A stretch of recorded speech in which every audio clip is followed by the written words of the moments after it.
স্বাগত জানাচ্ছি যুব ও ক্রীড়া মন্ত্রণালয়ের উদ্যোগে যুব উন্নয়ন অধিদপ্তর পরিচালিত ই-লার্নিং অ্যান্ড আর্নিং লিমিটেড বাস্তবায়নে দেশের ৬৪ জেলায় শিক্ষিত কর্মপ্রত্যাশী যুবদের ফ্রিল্যান্সিং প্রশিক্ষণের মাধ্যমে কর্মসংস্থান সৃষ্টি প্রকল্পের সফলতার গল্প অনুষ্ঠানে। প্রিয় দর্শক, আমি শান্তা জাহান রয়েছি বরাবরের মতো এবং আমি দুজন অতিথি নিয়ে আজ এসেছি যাদের কাছ থেকে তাদের সফলতার গল্প শুনবো।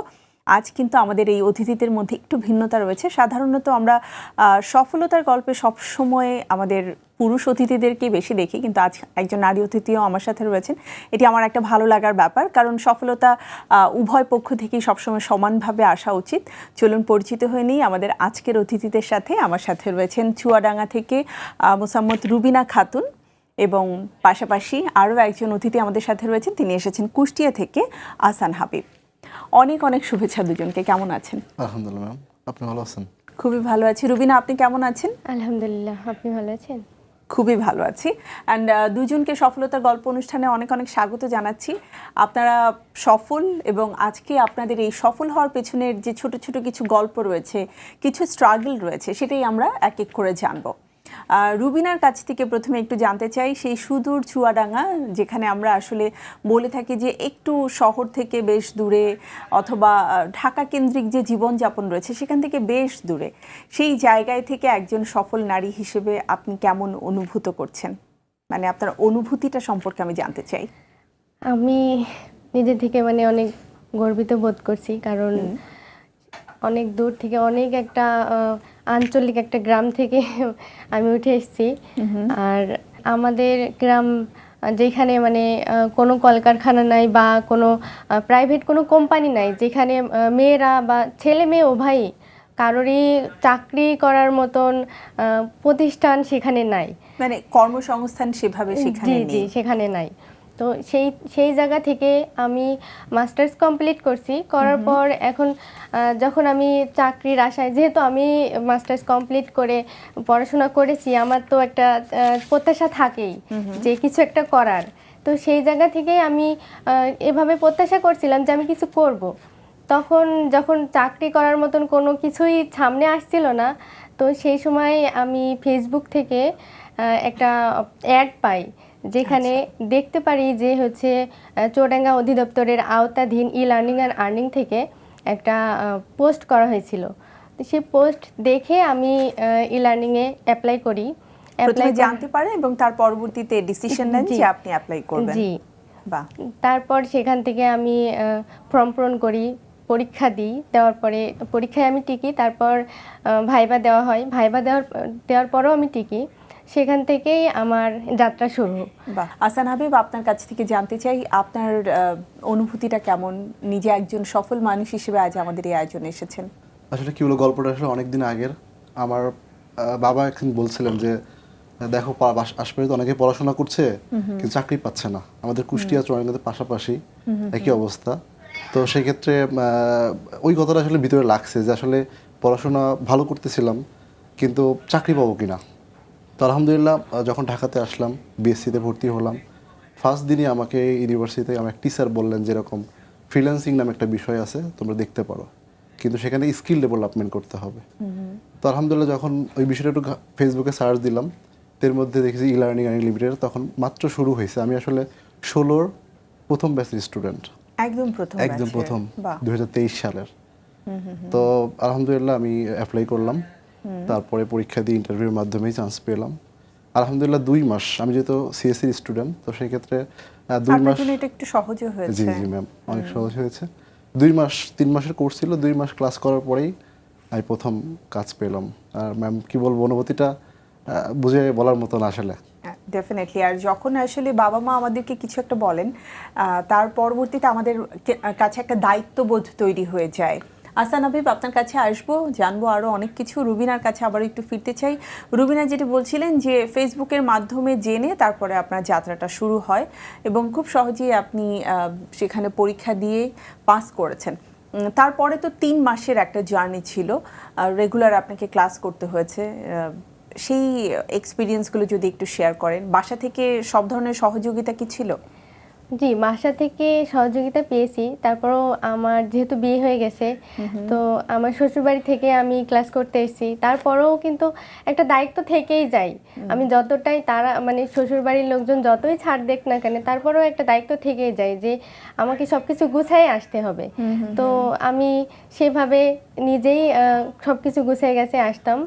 আর সময়টা অনেকক্ষণ ছিল, তারপরেও কষ্ট হয়েছে, কিন্তু কষ্টর পরেও যখন তার একটা ভালো ফল পেয়েছি তখন কিন্তু সেই কষ্টটার কষ্ট মনে হয়নি। রাইট।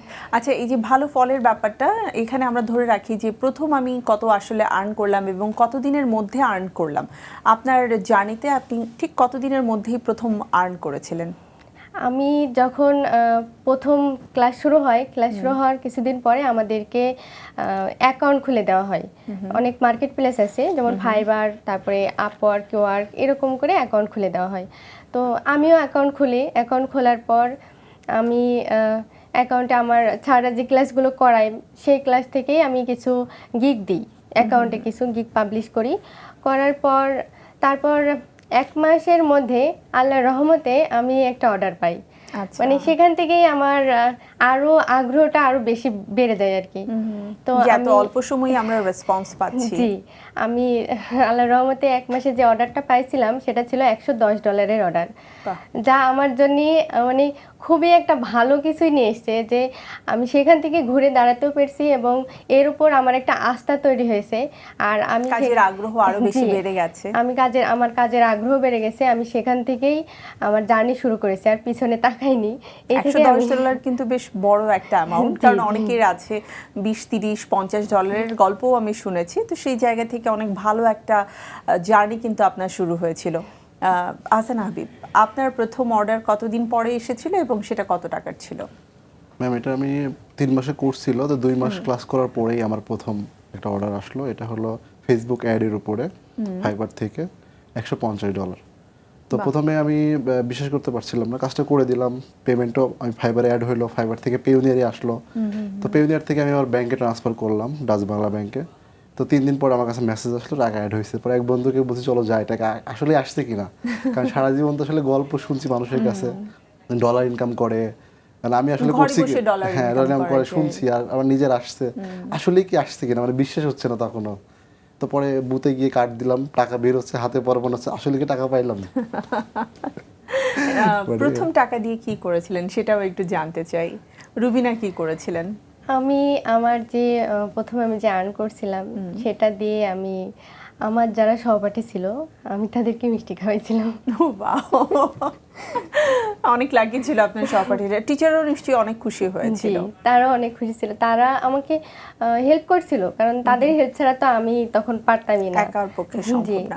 পরিবার থেকে যখন জানলো যে আপনি $110 ঘরে বসে আর্ন করে ফেললেন, আগে প্রথমত তারা মানে তাদের তো সরাসরি না না করলেও মানে তাদের সেমন একটা আগ্রহ ছিল না, কিন্তু পরবর্তীতে যখন দেখছে যে না সেখান থেকে আমি কিছু করতে পারছি, তখন থেকে তারা আমাকে সাপোর্ট দেয়। তো যখন আসলে একটা ভালো ফলাফল আসা শুরু করলো, সেই মুহূর্তে আপনার পরিবারের সবাই সাপোর্ট দেওয়া শুরু জি। করেছে। আহসান হাবিব তো ছেলে মানুষ, ছেলেদের জন্য আসলে যে কোনো ডিসিশন নেওয়া একটু সহজ হয়, বা পরিবার থেকে তারা মনে করে আছে ঠিক আছে দেখা যাক কি করতে পারে। তো যখন আপনি আর্ন করলেন, আপনার বাবা মা তাদের জায়গা থেকে মানে তাদের রেসপন্সটা কেমন ছিল? তারা তো প্রথমে বিশ্বাস করতে পারছে না। সে বলছে যে না এগুলো আসলে বোকাস।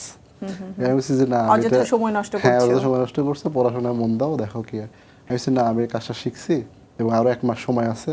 আমি অলরেডি এর মধ্যে আর্ন করছি এবং যে টাকাটা পাইলাম ওটা দিয়ে তো আমাদের এমডি মহোদয় সহ সবাইকে আমি মিষ্টি খাওয়াইলাম।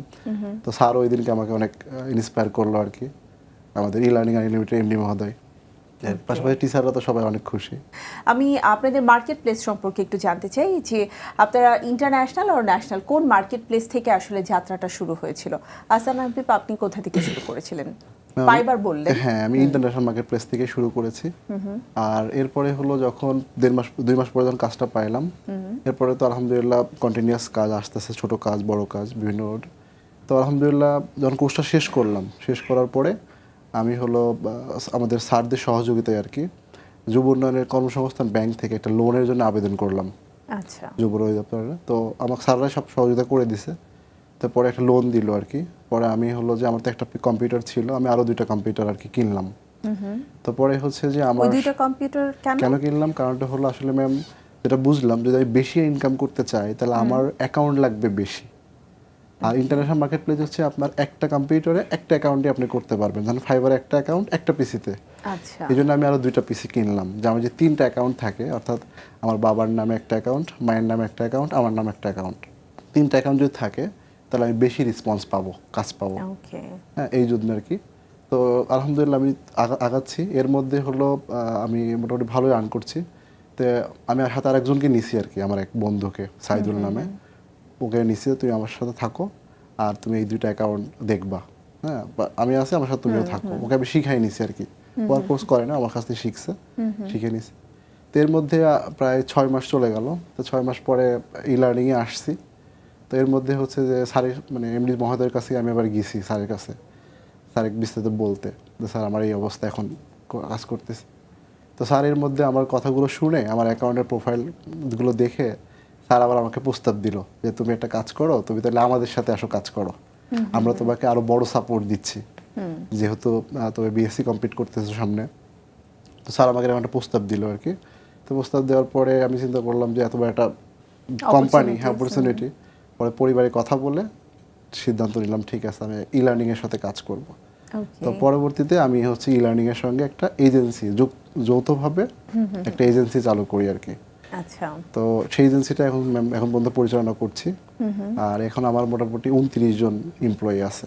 বাহ, মানে আপনাকে ই লার্নিং শুধুমাত্র নিজেকে সফল নয়, একজন উদ্যোক্তা হিসেবে নিজের যে বহিঃপ্রকাশ আছে, আত্মপ্রকাশ আছে, সেটা হতেও কিন্তু সহযোগিতা করেছে এবং মানসিকভাবে আপনাকে প্রস্তুত করেছে। জি ম্যাম। দুজনের গল্প শুনতে খুব ভালো লাগছে। ছোট্ট একটি বিরতির পরে আমি আবারও ফিরে আসবো আপনাদের কাছে। প্রিয় দর্শক, আপনারা রয়েছেন আমাদের সাথে সফলতার গল্প অনুষ্ঠানে। ছোট্ট একটি বিরতির পরে আবারও ফিরে আসছি। চোখ রাখুন জিটিভির পর্দায়। প্রিয় দর্শক, ফিরে এলাম বিরতির পরে আরও একবার সফলতার গল্প অনুষ্ঠানে। দুজন অতিথি আজ আমার সাথে রয়েছেন, রুবিনা এবং আহসান হাবিব। তাদের কাছে ফিরে যাব তাদের সফলতার গল্প শুনতে। মানুষের জীবনে আসলে একটা সেন্টেন্স অথবা একটা ওয়ার্ড সবচাইতে বেশি বোধহয় মাইনে রাখে এবং আত্মতৃপ্তি দেয়, সেটা হচ্ছে আমি সফল, বা কেউ যদি বলে যে সে সফল।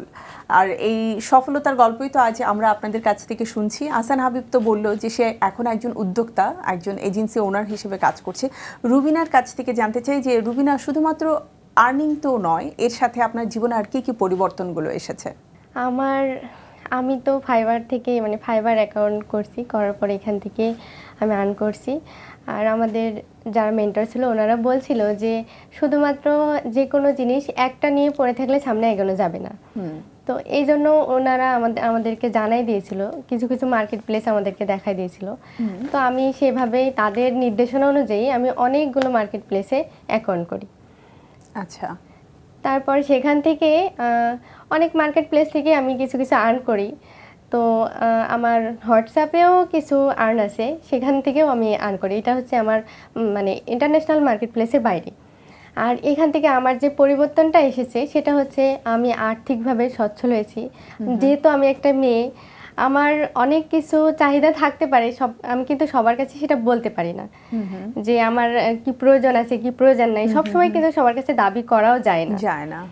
সেজন্য সেই দিক থেকে আমি নিজে যেরকম আত্মস্বাবলম্বী হয়েছি, আমার পরিবারকেও আমি সচ্ছলতা দিতে পারছি এখন। আর সব মিলিয়ে এখন সব দিক থেকেই আল্লাহর রহমতে ভালো ভালো কিছুই আছে। আমি একটু জানতে চাই যে এখনো পর্যন্ত আপনার এক মাসে সর্বোচ্চ আয়ের পরিমাণ কত? আমার প্রতি মাসে মানে প্রতি মাসে না, এটা তো গড়ে কত টাকার মতন হতে পারে? $300 আর্ন হয়। $300 মতো। $300 মানে হচ্ছে বাংলাদেশি টাকায় প্রায় 40,000 টাকার মতো। জি, যেটা আপনাদের মতন ওই প্রত্যন্ত অঞ্চলে নিশ্চয়ই ভালো একটা অ্যামাউন্ট এবং সচ্ছলভাবে জীবনযাপন করার জন্য যথেষ্ট সাপোর্টিভ একটা অ্যামাউন্ট, রাইট? জি। আপনার পরিবারে আর কে কে আছে? আমার হচ্ছে বাবা মা আছে, আমার 2টা ভাই আছে, আর আমার বিয়ে হয়ে গেছে। তো আমার হাজবেন্ড আছে, শ্বশুর শাশুড়ি আছে, এই আমার পরিবার আর কি। আর রুবিনার গল্প তো শুনছি, হাসান হাবিব আপনার কাছ থেকে জানবো যে আপনি তো একজন উদ্যোক্তা এবং এখন নিজের পাশাপাশি অন্যান্যদের জন্য কর্মসংস্থান তৈরি করেছেন। আপনার বয়স কত? আমার 30 শেষ হয়েছে, 31 শুরু হয়েছে আর কি জানুয়ারিতে। সাধারণত আমরা বাংলাদেশে দেখি এই বয়সেও যারা পড়াশোনা শেষ করে বের হয় তারা অ্যাকচুয়ালি চাকরি খুঁজতে থাকে অথবা একটা স্ট্রাগলিং পিরিয়ড চায়। ঠিক ওই সময়টাতে আপনি একজন সফল মানুষ, উদ্যোক্তা হিসেবে আত্মপ্রকাশ করেছেন, আপনি অন্যান্যদের জন্য কর্মসংস্থান তৈরি করছেন। How do you feel? বিশেষ করে যখন আমার বাড়ির আশপাশে অনেক সহযোগিতা করতে পারি জব দিয়ে, একটা জব দেওয়া মানে একটা পরিবারকে আসলে সাপোর্ট করা, কারণ সে টাকাটা নিয়ে তার পরিবারকেই সে দেয় আর কি। ম্যাম আমার এখন এখানে প্রায় 1 বছরের মতো আছি, 1-1.5 বছরের মতো ই-লার্নিং এর সঙ্গে যুক্ত আছি। তো এখন যেটা ফিল হয়, এখন আমাদের স্যারকে দেখে আসলে অনেক বেশি অনুপ্রাণিত হই। স্যারও আমাকে অনেক অনুপ্রাণিত করে যে অ্যাটলিস্ট 300 মানুষ যেন এখানে কাজ করে। আর ম্যাম ইনকাম এখন যেটা আছে সেটা হলো যে আলহামদুলিল্লাহ $12,000-15,000 মতো এখন আসে এভরি মান্থ। এভরি মান্থ আসে। ওয়াও, আমরা ইটস আ হিউজ অ্যামাউন্ট। 29 জন কাজ করি, Employee হ্যাঁ সহ? এমপ্লয়ি কাজ করি, হ্যাঁ কাজ করি। এখন তো ম্যাম অনেকগুলো ফিক্স ক্লায়েন্ট হয়ে গেছে, তো সেক্ষেত্রে তারা রেগুলার কাজ দেয়, পাশাপাশি আমরা রেগুলার মার্কেটিং এর মাধ্যমে কাজ নিয়ে আসতেছি আর কি। আপনি এবং এককভাবে যখন কাজ করেছেন তখন এক মাসে সর্বোচ্চ কত আয় করেছিলেন? $1200 মতো। রুবিনার কাছ থেকে একটু জানতে চাই যে রুবিনা, আপনার জন্য কি কমিউনিকেশন করা ইজি ছিল নাকি একটু কঠিনই লেগেছিল প্রথম দিকটাতে? প্রথম যখন কাজ শুরু করলাম তখন একটু কঠিন তো লাগবেই, কারণ তখন আমি কিছুই বুঝতে পারছি না, কিছুই মানে কি করব সেটাও বুঝতে পারছি না। তো সেই ক্ষেত্রে প্রথম একটু কঠিন লাগতো আর কি। তারপর আস্তে আস্তে যখন শিখলাম, জানলাম, ভুল হইতেই তো সঠিকের ধারে কাছে যায় মানুষ। Right. তো সেই সময় আমি যখন ভুল করতে থাকলাম, ভুল থেকে আস্তে আস্তে শিখতে তারপর যে এখন আমার আর সমস্যাগুলো হয় না। আচ্ছা, এখন আমি নিজেই কোন handling করতে বিষয়গুলো পারি। আপনার কাছে বেশি কঠিন মনে হতো সেই সময়টাতে? সেই সময় আমার মনে হতো যে বায়ার কি বলছে, সে কি চাচ্ছে আর আমি তাকে কি দেব, এই জিনিসটা আমি বুঝতে পারতাম না। আচ্ছা। যে সে আমার কাছে কি চাচ্ছে আর আমি তাকে কি দেওয়ার কথা বলবো, এইটা বুঝতে পারতাম না বলে অনেক সময় অনেক কাজ মিস্টেক হয়ে যেত। আচ্ছা।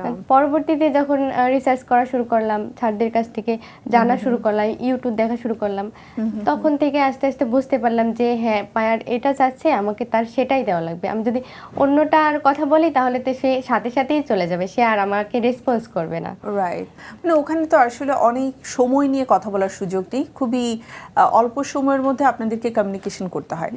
ভাষাগত যে একটা ব্যারিয়ার থাকে, কারণ আমরা তো সাধারণত বাংলায় সবাই কথা বলে থাকি এবং ইন্টারন্যাশনাল মার্কেট প্লেসে তো ভিন্ন ভিন্ন কান্ট্রি থেকে আপনার সাথে কন্ট্যাক্ট করছে, তো সেই জায়গা থেকে ইংলিশটাই সবচেয়ে বড় মাধ্যম তাদের সাথে কমিউনিকেশন করার জন্য। আপনার ক্ষেত্রে কি এটা খুব বড় ধরনের কোনো চ্যালেঞ্জ ছিল? চ্যালেঞ্জ ছিল, আবার ছিলও না, কারণ যখন আমি ই-লার্নিংয়ে কোর্স করছি তখন কিন্তু আমাদেরকে একটা ইংলিশে কথা বলা, যে ইংলিশে টকিং করাও কিন্তু আমাদেরকে শিখাইছিল। যেহেতু আপনি এজেন্সি অলরেডি পরিচালনা করছেন, আমি একটু নতুন যারা আছে তাদের জন্য, তারা মানে পোর্টফোলিও যদি তৈরি করতে চায় নতুন একদম, সেক্ষেত্রে আসলে কোন বিষয়গুলোর দিকে লক্ষ্য দেওয়া উচিত? আচ্ছা ম্যাম, এখানে হলো যে প্রথমত প্রত্যেকটা আমরা অনেকগুলো সেক্টরে কাজ করতে পারি, যেমন আমরা ই-লার্নিংয়ে digital marketing, graphic design, web design, app, অনেকগুলো বিষয় আমরা কাজ শিখছি।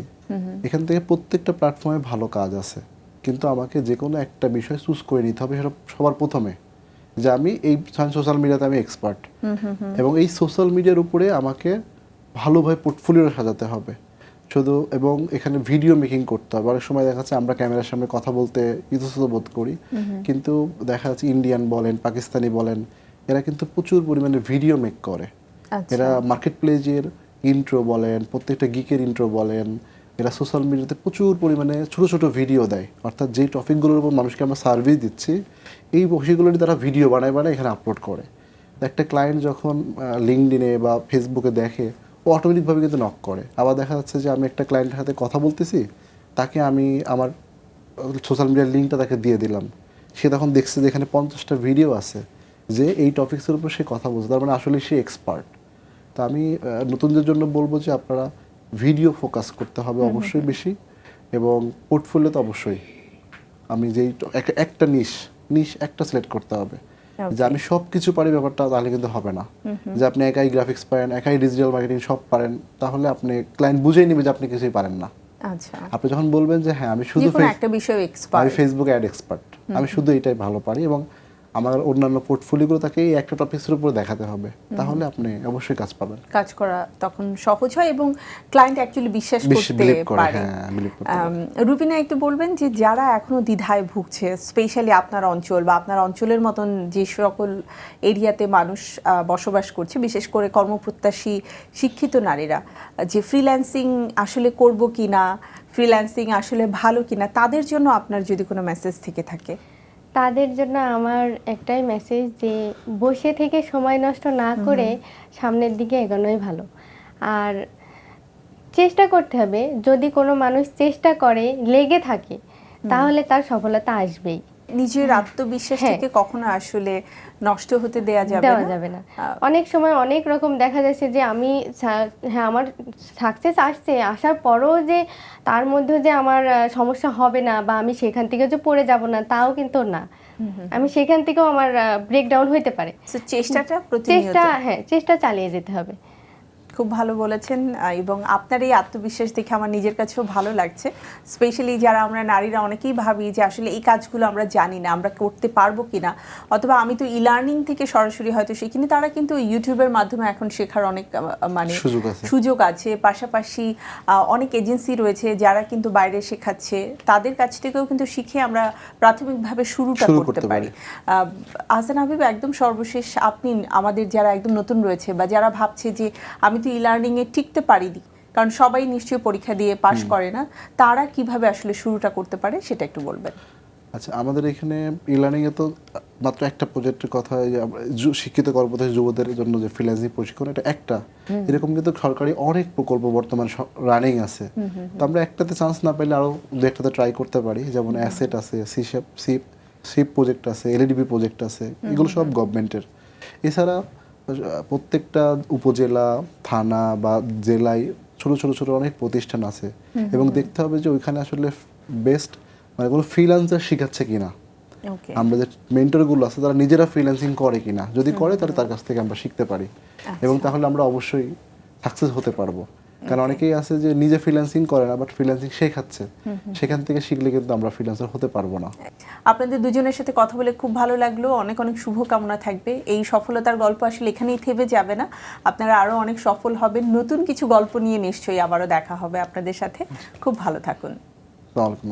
প্রিয় দর্শক, এই ছিল আমাদের আজকের সফলতার গল্প। নিশ্চয়ই আপনাদের ভালো লেগেছে। আমরা চেষ্টা করছি আমাদের এই স্বল্প পরিসরের সফলতার আয়োজনকে আপনাদের সামনে তুলে ধরতে, কেননা আমরা আসলে অন্যকে দেখে সবসময় অনুপ্রাণিত হই। যারা এখনও আমরা ভাবছি যে কিভাবে নিজের জন্য নতুন একটি কর্মসংস্থান তৈরি করা যায় অথবা নিজেকে কিভাবে প্রস্তুত করা যায়, সেই ক্ষেত্রে আসলে স্কিল ডেভেলপমেন্টের কোনো বিকল্প নেই। আমরা যদি এখন থেকে শুরু করতে পারি, তাহলে এই সফলতার গল্পে হয়তো আপনি আপনার নিজের নামও লেখাতে পারবেন। তো সবাই ভালো থাকুন, সুস্থ থাকুন, আর চোখ রাখুন জিটিভির পর্দায়। দেখুন আমাদের নিয়মিত আয়োজন সফলতার গল্প। আজকের মতো বিদায়, আল্লাহ হাফেজ।